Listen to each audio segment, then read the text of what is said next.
All right, let's talk about one of the biggest goals so many of us have, financial freedom.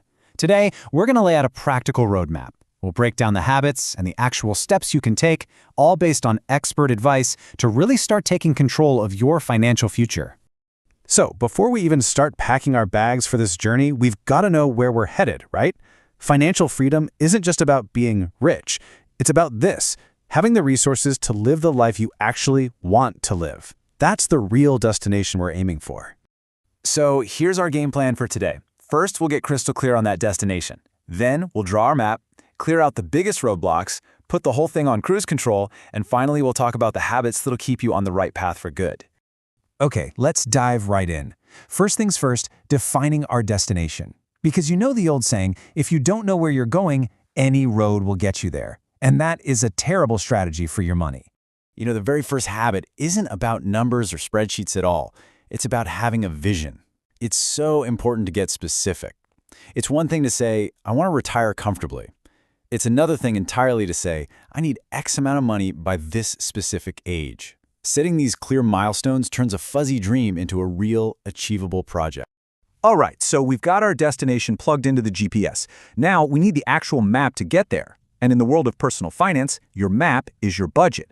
It tells you exactly how to get from where you are today to where you want to be. And look, you don't need some crazy, complicated system to do this. A really simple but incredibly powerful framework is the 50-30-20 rule. The whole idea is just to give every single dollar you earn a job. That way, you're the one in control. And here's the breakdown. It's so simple. 50% of your after-tax pay goes to your needs, rent, utilities, groceries. 30% is for your wants, the fun stuff like dinner out or a new gadget. But that last 20%, that's the slice that changes your life. That is dedicated 100% to your future through savings and crushing debt.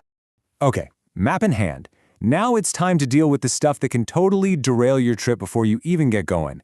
And I'm talking about high-interest debt. And the source material is really blunt about this. High-interest debt, especially the kind you get from credit cards, isn't just a drag. It's described as straight-up toxic to building wealth.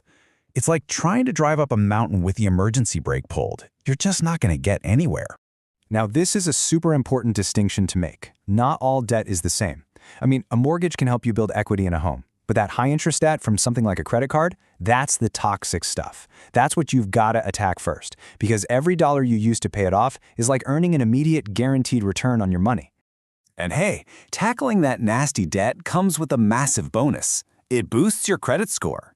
And you should think of a good credit score as a key. It unlocks lower interest rates on everything from a car loan to your mortgage.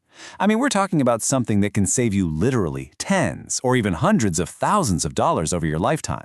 Okay, so the road is clear of major obstacles. Now let's put this whole thing on cruise control.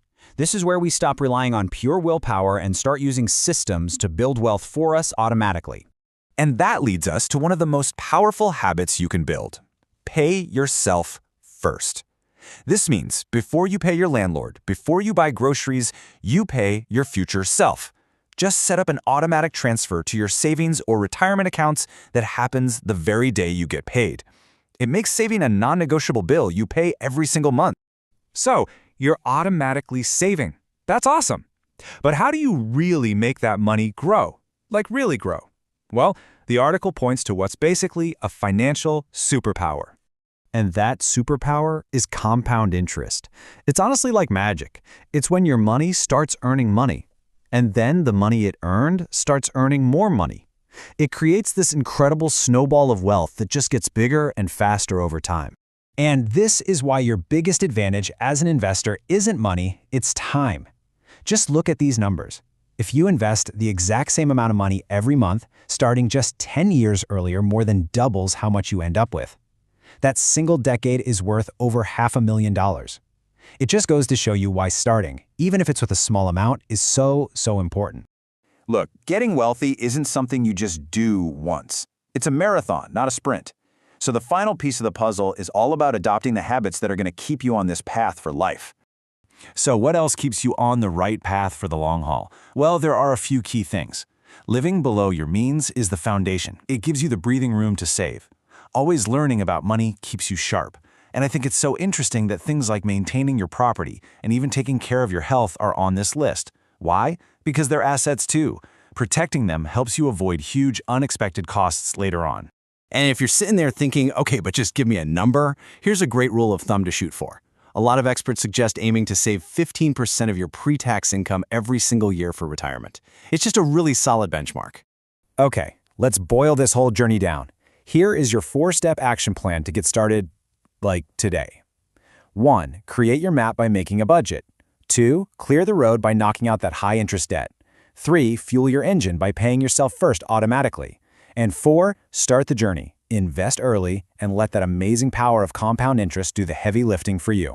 You know, this whole thing isn't just about listening and learning, it's about doing. So the last question is really for you.